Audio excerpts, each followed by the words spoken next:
좀 한참 되기는 했지만 여전히 인기 프로그램이 먹방 프로그램을 보게 되면 인기 있는 식당들 대부분은 그 맛이 변함이 없다라는 그런 말들을 합니다. 시대 흐름에 따라 맛도 변하기 마련이지만 이상하게 손님들이 줄을 서는 이 식당들은 그 맛이 변함이 없다는 게 이 특징입니다. 즉 옛날 먹던 그 맛 그대로 이 장사를 합니다. 그래서 30년 단골, 심하게는 40년 이 단골이 생기는 겁니다. 어떤 면에서 이런 명성을 유지하는 게 참 쉽다라는 생각이 들지만 또 한편으로는 그 맛을 만들어내고 유지하는 것이 또 쉽지 않겠다라는 이런 생각을 해봅니다. 왜냐하면 처음에는 정말 맛있게 음식을 만들어 손님을 끌어모으고는 좀 장사가 되면 재료를 적게 쓰거나 혹은 저가의 재료를 사용하여 장사를 하는 경우들이 많기 때문입니다. 그러면 맛이 변하는 것은 당연합니다. 그러면 당연히 손님들이 떨어지겠죠. 그래서 처음 그 맛 그대로 유지하는 것이 정말 중요한 것이고 또 이건 쉽지 않은 일입니다. 이 로마의 이 콘스탄티누스 황제가 어느 날 기독교로 개종을 합니다. 이 사건은 정말 역사의 한 획을 가르는 획기적인 일이었습니다. 왜냐하면 그 당시 로마는 이 기독교에 대한 박해가 정말 심한 때였기 때문입니다. 그런데 로마의 황제가 기독교인이 되었으니 이제 하루아침에 모든 상황이 정말 180도 변하게 됩니다.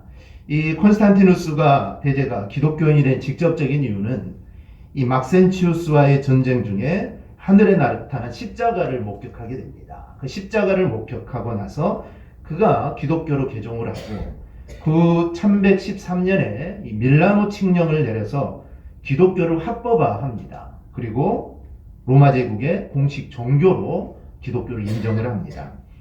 원래 밀라노 칙령은 모든 사람들이 자기의 마음에 드는 형태의 신을 숭배할 수 있도록 하는 관용령입니다. 즉 이제부터는 모든 사람들이 자기가 믿는 신을 섬겨도 된다. 이게 바로 이제 밀라노 칙령입니다. 그런데 그 안에 기독교가 들어가게 된 겁니다. 만약 기독교가 그 안에 포함되지 않았다면 계속 박해가 있었겠죠. 그래서 그 당시는 기독교뿐만 아니라 모든 종교들이 이제 자유롭게 자기의 종교 활동을 하게 됩니다. 그런데 그 로마의 황제가 기독교인이 되었으니 이제 기독교는 날개를 단 그런 격이 되고 맙니다. 이로 인해 교회와 국가 간의 긴밀한 관계가 이루어지고 로마는 기독교 왕국처럼 이제 돼버립니다. 권력과 밀착한 종교는 그에 따른 반사 이익을 얻게 됩니다. 성직자들은 그동안 무겁게 부과되던 세금 등의 공적 의무들을 법적으로 다 면제를 받게 되고 또 교회는 교인들의 유산을 상속받을 권리를 또 부여받게 됩니다.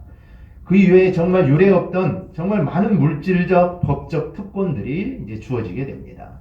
또한 이러이른 이제 국가적인 공휴일로 지키게 되고 그래서 그리스도인들은 온전한 생활을 신앙생활을 할 수 있게 됩니다. 곳곳에 황제의 지도 안에 큰 교회들이 건립되고 황제의 콘스탄티노플의 건설로 인해 기독교 제국의 확립이라는 정말 놀라운 그런 계기를 마련합니다. 그런데 범국가적인 기독교화는 긍정적인 모습도 이면에 정치와 종교의 혼합이라는 부정적인 모습도 발생을 하게 됩니다. 이와 같이 어느 종교가 정치 권력과 너무 지나치게 가까이 연합하는 것을 가리켜서 콘스탄티누스주의다라고 이렇게 말을 합니다. 어떤 면에서 우리 그리스도인들은 주어진 현실의 정치 속에서 우리는 일을 합니다. 그리고 세상에서 하나님의 의를 이루어 나가는 것, 이거는 당연히 우리가 해야 될 일입니다. 이건 잘못된 일이 아니죠.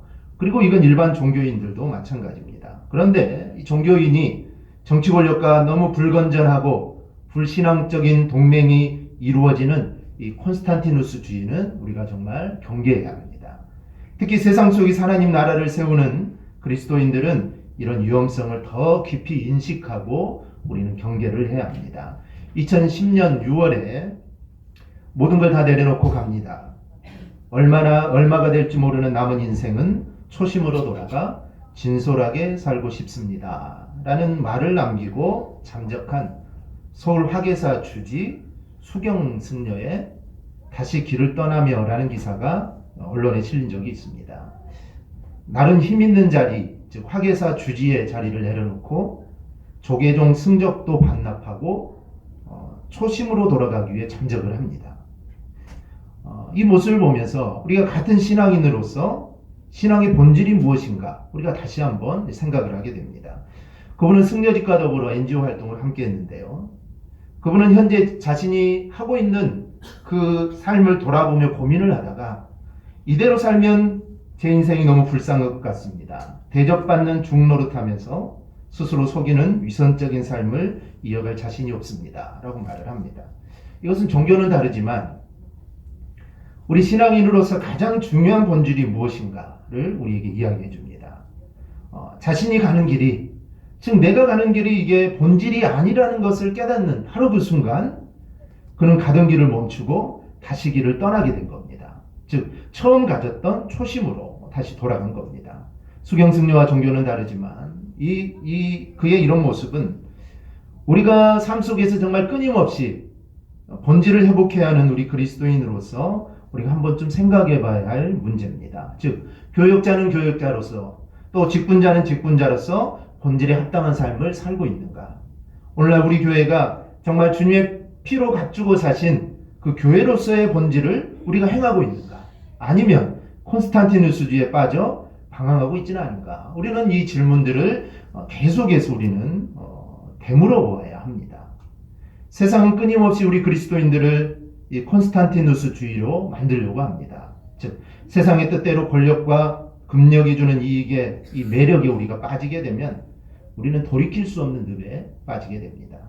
수경승려가 말했듯이 우리 그리스도인들은 대접받는 종이 아니라 정말 영혼을 사랑하며 섬기는 위치인 우리는 본질로 우리는 돌아가야 하는 겁니다.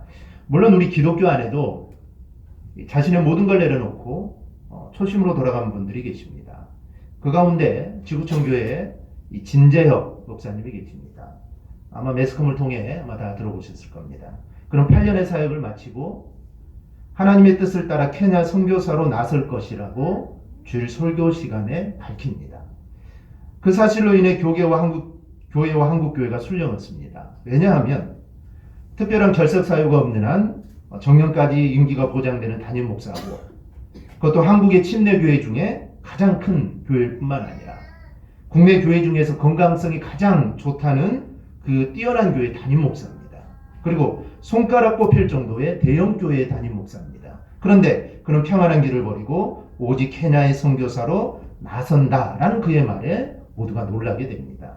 진재영 목사는 왜 목사님들이 크고 좋은 교회 가면서 하나님의 뜻이라고 하는가 라는 질문을 받았다 하면서 크고 좋은 교회 가는 것도 하나님의 뜻이지만 작고 힘들고 어려운 곳으로 가는 것도 하나님의 뜻이라고 말할 수 있는 때가 있다라고 그런 말을 합니다. 김 목사님은 설교 시간에 저는 지난 8년 동안 너무나 행복하고 감사한 축복의 시간들을 가졌습니다. 사랑하는 원로 목사님의 멘토링과 기도와 사랑, 동역자들과 성도님들의 사랑 이 모든 것을 내려놓고 하나님이 저에게 말씀하시는 아프리카 대륙 케냐 어둠과 저주의 땅으로 다시 가려고 합니다. 하나님의 뜻에 순종하고자 하는 힘든 시간이 있었습니다.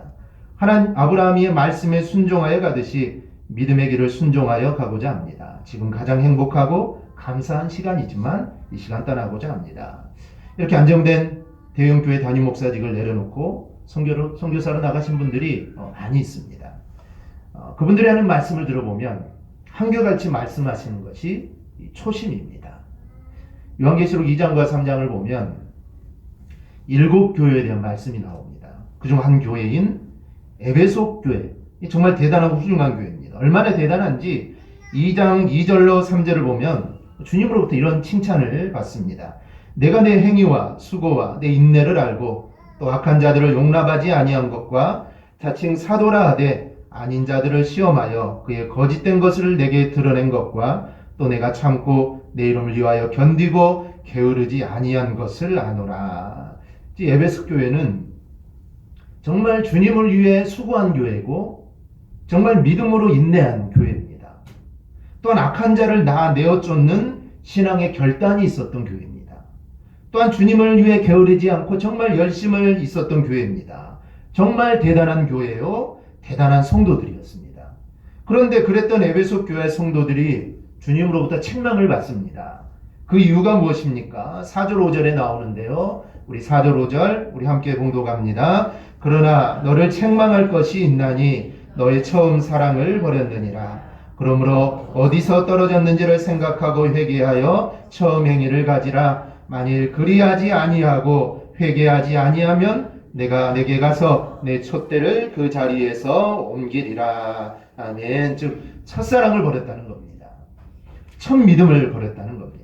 지금 너희가 가지고 있는 이 모습들, 신앙적인 행동들은 모두 순수했던 이전의 모습이 아니라 바로 그 모습에 뭔가 다른 것들이 지금 섞여 있다라는 것입니다. 오늘 우리는 이스라엘의 초대 왕이었던 이 사울 왕을 살펴볼 겁니다.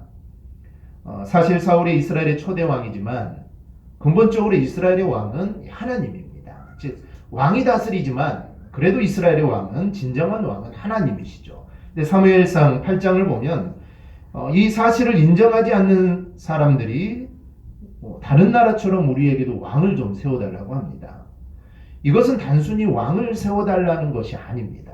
이것은 하나님을 부정하는 불신앙의 행위입니다.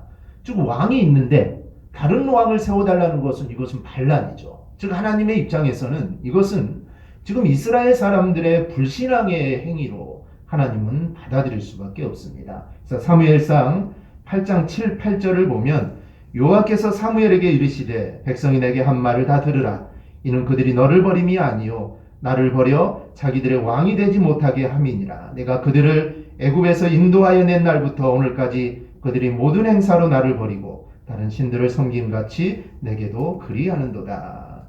즉 왕을 세워달라는 것은 하나님을 왕으로 인정하지 않겠다라는 것입니다. 즉 불신앙에서 나온 말이다라고 할 수가 있습니다. 그래서 왕이 세워지면 너희 아들들을 왕의 군사로 보내야 되고 너희의 딸들은 왕을 위한 시녀로 일을 해야 된다라고 말을 합니다. 또 가장 좋은 것은 너희가 왕에게 다 바쳐야 된다. 그리고 18절에 아주 충격적인 이야기를 합니다. 그날에 너희는 너희가 택한 왕으로 말미암아 부르짖되 그날에 여호와께서 너희에게 응답하지 아니하시리라. 즉 그때 여러분이 택한 그 왕 때문에 정말 눈물로 부르짖을 것이지만 여호와께서는 여러분에게 응답하지 않을 것입니다. 그래도 좋냐라는 것이죠. 이 정도 말씀하셨으면 알아들어야 할 건 아닙니까? 그런데도 이스라엘 사람들은 왕을 세워달라는 겁니다. 19절 20절 우리 함께 봅니다. 백성이 사무엘의 말 듣기를 거절하여 이르되 아니로소이다. 우리도 우리 왕이 있어야 하리니 우리도 다른 나라들 같이 되어 우리의 왕이 우리를 다스리며 우리 앞에 나가서 우리의 싸움을 싸워야 할 것이니라 하는지라. 아멘. 그래도 괜찮다라는 것입니다. 그래서 왕을 세워달라는 것이죠. 그래서 왕을 세웁니다. 그럼 그 이후의 모습을 우리가 보면 이제 나라의 흥망성쇠가 오직 왕에게 달려 있습니다. 즉 왕이 잘하면 나라가 잘 되지만 왕이 못하면 이 나라는 망합니다. 이제 모든 것이 왕에게 달려 있습니다. 왕 때문에 너희가 부르짖어도 내가 응답하지 않겠다. 즉 이제 왕에 의해서 나라의 흥망성쇠가 좌우되게 됩니다. 그래서 어찌 보면 이제 왕이 하나님을 대신하는 겁니다. 이렇게 하나님의 반대와 사무엘의 선지자의 반대 속에 세워진 왕이 이스라엘의 초대 왕인 이 사울입니다. 그때가 주전 1050년이었습니다. 이후 사울 다윗을 거쳐 르호보암 때 나라가 두 개로 나누어집니다. 이때가 대략 주전 980년 나라가 두 개로 나누어져 이스라엘과 유대라는 나라가 탄생합니다. 즉 우리나라처럼 같은 민족이 남북으로 나누어지게 됩니다. 이후 북쪽 이스라엘은 19명의 왕이 통치를 했고 208년 만인 주된 722년 아수르에게 멸망을 당합니다. 남유다는 20명의 왕이 통치하다가 344년 만인 주전 586년 바벨론에게 멸망을 당합니다. 그래서 이스라엘은 완전히 이제 멸망을 당합니다.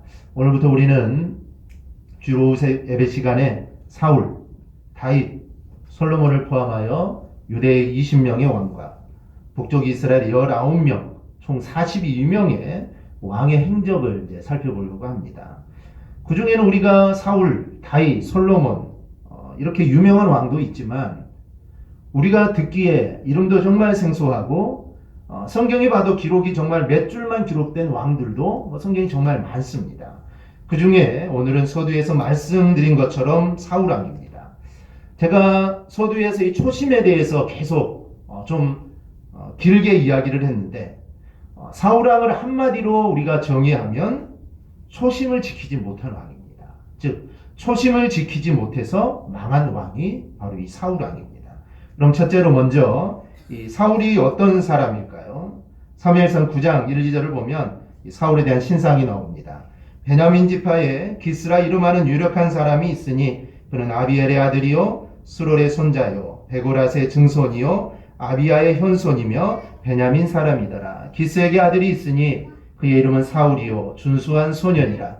이스라엘 자손 중에 그보다도 준수한 자가 없고 키는 모든 백성보다 어깨 이만큼 더 컸더라. 즉 사울은 베냐민 지파로 정말 키가 크고 잘생긴 청년이었습니다. 또 9장 3절 이후를 보니 아버지가 암나기를 잃어 걱정하자 온 동네를 돌아다니면서 암나기를 찾았던 효자 중에 효자입니다. 그리고 선지자 사무엘을 만나러 가야 되는데 내가 사무엘을 만나러 가는데 내가 예물을 가지지 않고 어떻게 갈 수 있느냐. 정말 예의가 바르고 믿음이 신실한 청년이었습니다. 그리고 왕으로 선택되자 자기는 자격이 없다고 숨을 정도로 정말 겸손한 사람이 바로 이 사울이었습니다. 사무엘상 10장 22절입니다. 그러므로 그들이 또 여호와께 묻되 이 사람이 여기 왔나이까? 여호와께서 대답하시되 그가 진보다리들 사이에 숨었느니라. 그러면 실제로 사울이 왕의 자격이 없는 사람입니까? 아닙니다. 사울만큼 왕이 될 자격을 갖춘 사람은 없었습니다. 얼마나 멋진 사람이고 효자고 믿음이 있는 사람입니다. 그리고 사무엘로부터 기름을 부음받을 때 성령의 감동함을 받아 정말 성령이 충만한 사람이 이 사울입니다. 정말 성령 충만한 사울, 키가 크고 잘생긴 사울, 효자였던 사울, 선지자를 공경하고 하나님을 공경했던 사울입니다. 아마도 그 시대에 가장 모범적인 사람을 뽑으라면 아마 사람들은 주저하지 않고 이 사울을 뽑았을 겁니다. 그만큼 사울은 왕이 될 자격을 정말 충분히 갖춘 사람입니다. 그래서 사울은 이스라엘의 왕으로 선택이 됩니다. 그래서 사람들이 좋아했죠. 좋아했습니다. 두 번째로 왕이 된 사울의 모습을 보면은 그런데 문제가 생깁니다. 사무엘상 10장 25절에 27절입니다. 사무엘이 나라의 제도를 백성에게 말하고 책에 기록하여 여호와 앞에 두고 모든 백성을 각기 집으로 보내매 사울도 기브아 자기 집으로 갈 때에 마음이 하나님께 감동된 유력한 자들과 함께 갔느니라. 어떤 불량배는 이르되 이 사람이 어떻게 우리를 구원하겠느냐 하고 멸시하며 예물을 바치지 아니하였으나 그는 잠잠하였더라. 일부 사람들은 사울을 왕으로 인정하지 않았습니다. 그 이유는 자기의 마음에 안 든다는 겁니다. 그때 사무엘상 11장을 보니 암몬 왕 나하스가 이스라엘을 공격하러 옵니다. 특히 이들은 야베스 지역을 공격했는데 이 놀란 야베스가 이 암몬 왕 나하스에게 화친을 요구합니다. 그랬더니 이 암몬 왕이 야베스 사람의 오른쪽 눈을 하나씩 빼가지고 가져오면 화친을 하겠다. 이 말은 무슨 말일까요? 화친 안 하고 다 죽이겠다라는 말입니다. 다 죽여버리겠다라는 것이죠. 이때 야베스 사람들이 사울에게 이 사실을 알립니다. 이제 도와달라는 것이죠. 이 소식을 받은 사울이 어떻게 했냐가 사무엘상 11장 6, 7절에 나옵니다. 우리 한번 같이 읽어볼까요? 6절, 7절 함께 봅니다. 사울이 이 말을 들을 때 하나님의 영에게 크게 감동되매 그의 노가 크게 일어나 한 겨리의 소를 잡아 각을 뜨고 전령들의 손으로 그것을 이스라엘 모든 지역에 두루 보내어 이르되 누구든지 나와서 사울과 사무엘을 따르지 아니하면 그의 소들도 이와 같이 하리라 하였더니 여호와의 두려움이 백성에게 임하매 그들이 한 사람같이 나온지라. 아멘. 사울의 말에 성령의 감동이 임했습니다. 그리고 제사를 드리고 온 백성에게 일어나라고 외칩니다. 그래서 어떤 일이 일어났을까요? 8절에 사울이 베색에서 그들의 수를 세어보니 이스라엘 자손이 30만 명이요 유다 사람이 3만 명이라. 사울의 말에 몇만 명이 모였죠? 33만 명이 모이게 됩니다. 말이 33만 명이지 이건 엄청난 숫자입니다.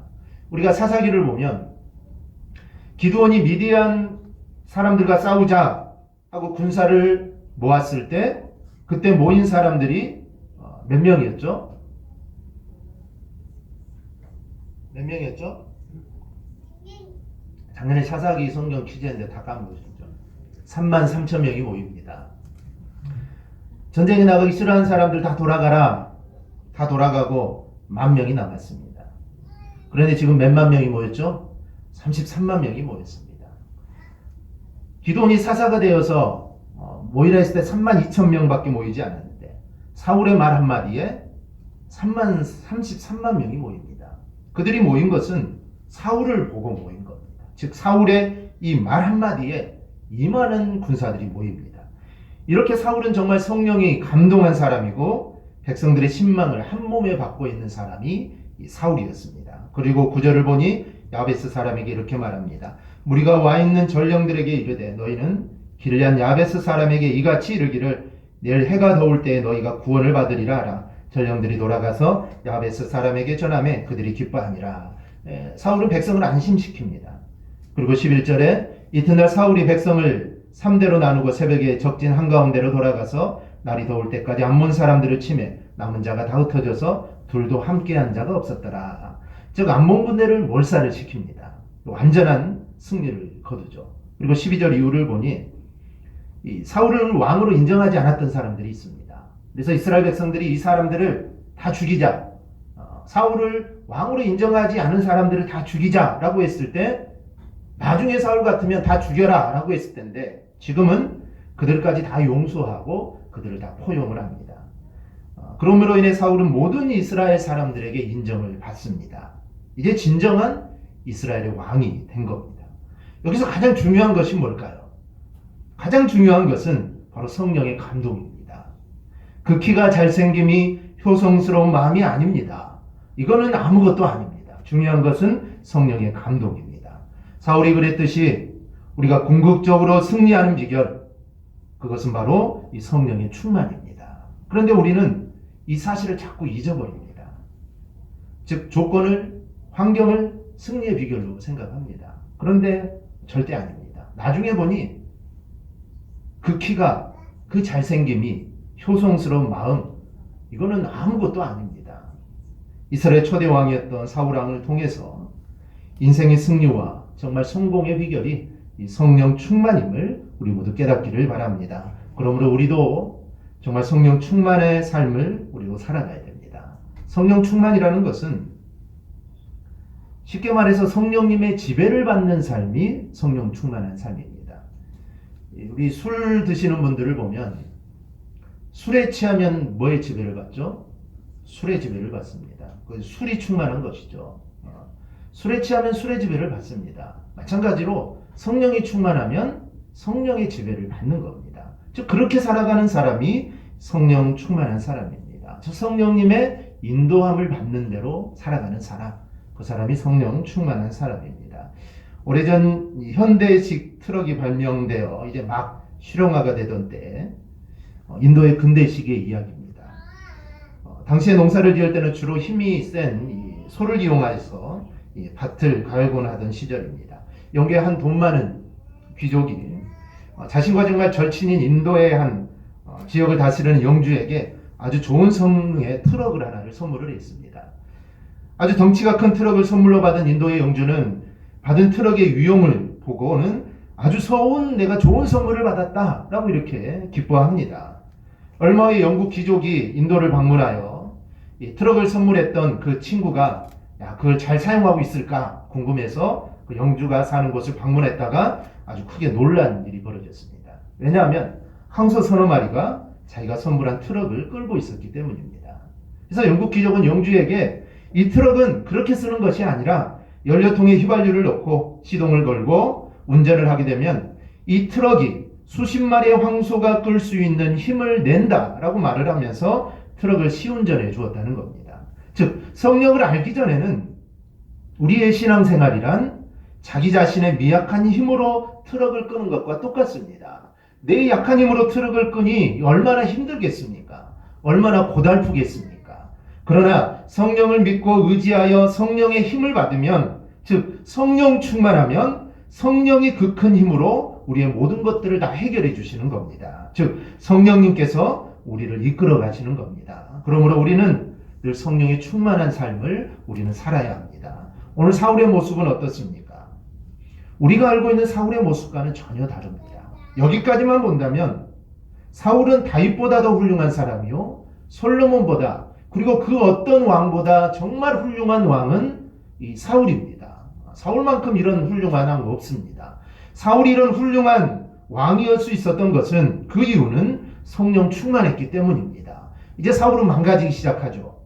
그 이유는 성령이 그를 떠났기 때문입니다. 즉 성령 충만함이 없어져 버렸기 때문에 이제 그의 삶은 나락으로 떨어지게 됩니다. 즉 초심을 잃어버렸다는 것이죠. 지금 이 시간까지의 삶으로 그가 평생을 살았다면 정말 성경에 길이길이 남는 정말 다윗보다 더 위대한 왕, 사울 왕으로 우리에게 기억에 남을 겁니다. 그런데 사울 왕은 초심을 잊어버렸습니다. 초심을 잃어버렸죠. 즉 성령 충만함이 사라져버렸습니다. 근데 다윗은 그렇지 않았죠. 다윗은 그렇지 않았습니다. 그래서 사울이 정말 대단한 삶, 정말 하나님이 기뻐하시는 삶을 살 수 있었던 것은 단 하나입니다. 즉 성령 충만입니다. 키 큰 것, 잘생긴 것 아무 소용없습니다. 효자 아무 소용없습니다. 겸손함 아무 소용없습니다. 가장 중요한 것은 성령의 충만함입니다. 즉 성령 충만하면 우리는 하나님의 뜻을 우리는 다 이룰 수 있습니다. 우리 모두 오늘 이 사울의 이 모습을 기억하고 우리 모두 늘 성령 충만하여 정말 성령님과 함께 동행하는 삶, 또 성령님에 의해 이끌림을 받는 삶을 꼭 살아가기를 주님의 이름으로 축원합니다. 아멘. 기도하겠습니다.